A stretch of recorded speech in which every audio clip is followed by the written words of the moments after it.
Hello' everyone, কি খবৰ আপোনালোকৰ? আশা কৰোঁ সকলো ভালে আছে। আকৌ এটা নতুন ভিডিঅ' লৈ মোৰ চেনেলত আপোনালোকক স্বাগতম জনাইছোঁ। আশা কৰোঁ ভিডিঅ'টো চাই ভাল পাব আৰু ভিডিঅ'টো শেষলৈ চাব। যদি চাই ভাল পায় লাইক, কমেণ্ট, শ্বেয়াৰ আৰু ছাবস্ক্ৰাইব কৰি দিব। আজি বড়োৰ ট্ৰেডিশ্যনেল খানা খাৰ পিঠাগুড়ি আৰু ব্ৰইলাৰ মাংসৰ ৰেচিপি এটা লৈ আহিছোঁ। তেনেহ'লে চাবচোন ভিডিঅ'টো। এয়া আমি ব্ৰইলাৰ মাংসখিনি ধুই ধাই লৈ ল'লোঁ। এতিয়া আমি যোগাৰখিনি কৰি ল'ম। এয়া জলকীয়া, আদা, ৰহুন, পিঁয়াজ এটা আৰু 5-6টামান কাজু। ইয়াক আমি মিক্সিত পিচি ল'লোঁ। এতিয়া আমি মাংসখিনি দি দিম। আগত মাংসখিনি আমি চব মছলা দি মেৰিনেট কৰি ল'ম। হালধি, নিমখ সোৱাদ অনুসৰি দি ল'ব আপোনালোকে। এয়া ৰেড চিলি পাউডাৰ,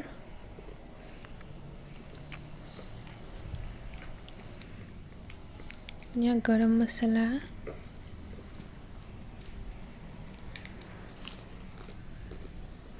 धनिया और चिकेन मसाला दी दिम आमी। आपनालोके जी मसला व्यवहार करे करि लব पारे और अकणमान मिठातेल दी दिब।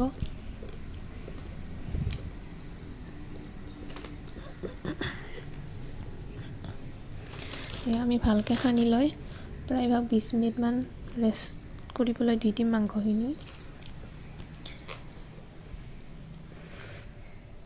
এতিয়া আমি পিঠাগুড়িৰ কাৰণে এয়া বগা কোমোৰা শুকাই থোৱা আৰু এয়া মাছ। প্ৰথমতে আমি মাছখিনি অলপমান ফ্ৰাই কৰি ল'ম।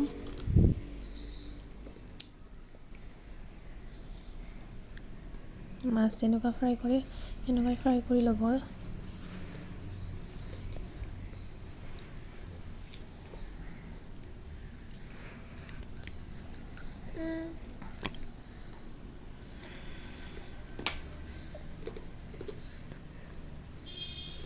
এয়া আমি বগা কোমোৰাখিনি দি দিম। ইয়াত এতিয়া সোৱাদ অনুসৰি নিমখ দি দিম। তাৰপিছত কলৰ খাৰ 2 কচলি দি দিম।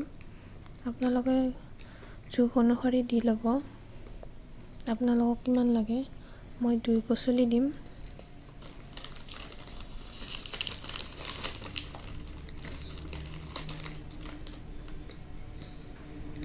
ইয়াক ভালকৈ অলপমান লৰাই দিম।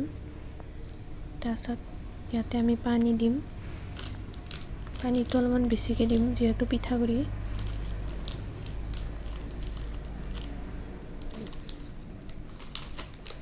এয়া তেতিয়ালৈ আমি চাউলখিনি পিচি ল'ম। পিঠাগুড়িত আমাৰ চাউলটোৱে মেইন আৰু ইয়াতে 2টামান আদা ৰচুন দি দিম। এয়া এনেকৈ পিচি ল'ব।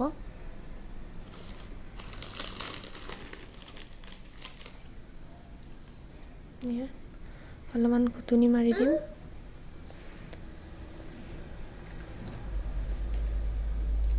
মই কৰাৰ নিচিনা কৰি ল'ব আপোনালোকেও। যেতিয়া ভালকৈ উতল আহিব তেতিয়া আমি চাউলৰ গুড়াখিনি দি দিম।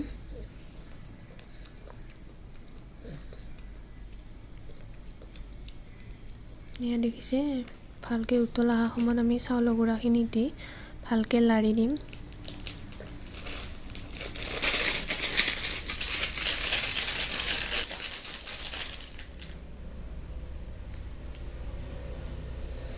যাতে চাউলখিনি তলত গটা নাবান্ধে সেইকাৰণে আমি ঘুটুনি মাৰি দিম। তাৰপিছত মাছখিনি দি দিম।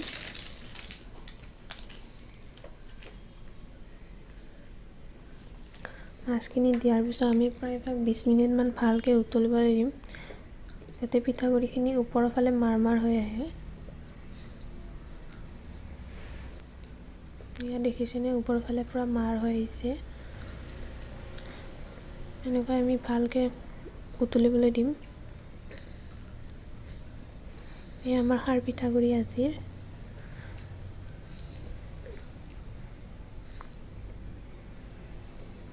এয়া আমাৰ খাৰ পিঠাগুড়ি ৰেডি। এয়া লাষ্টত আপুনি মান ধনিয়া দি দিব।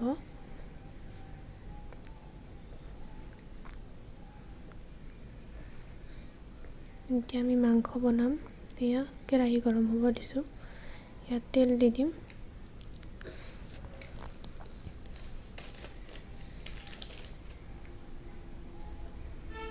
ফাৰ্ষ্টতে আলুখিনি ফ্ৰাই কৰি ল'ম। ইয়াতে হালধি নিমখ দি দিম। নিমখটো কমকৈ দিব কাৰণ মাংসত নিমখ দিয়াই আছে।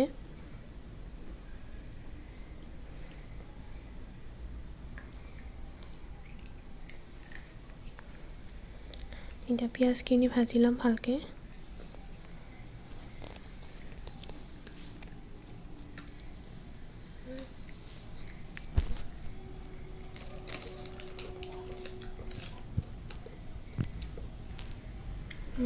পিঁয়াজখিনি ভজা হৈ গ'ল। এতিয়া আমি মাংসখিনি দি দিম। মাংসখিনি দিয়াৰ পিছত প্ৰায়ভাগ 1 মিনিটমান ভালকৈ ভাজি ল'লে হ'ল।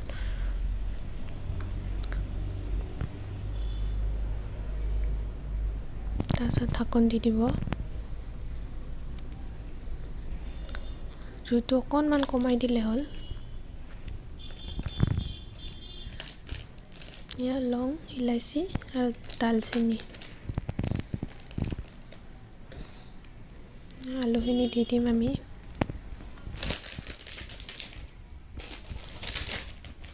ভালকৈ ভাজি ল'ব।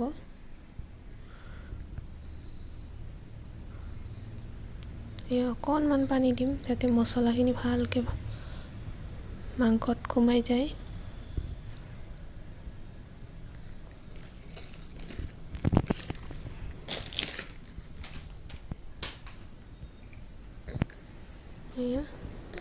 লাষ্টত অকণমান বাটাৰ দি দিব।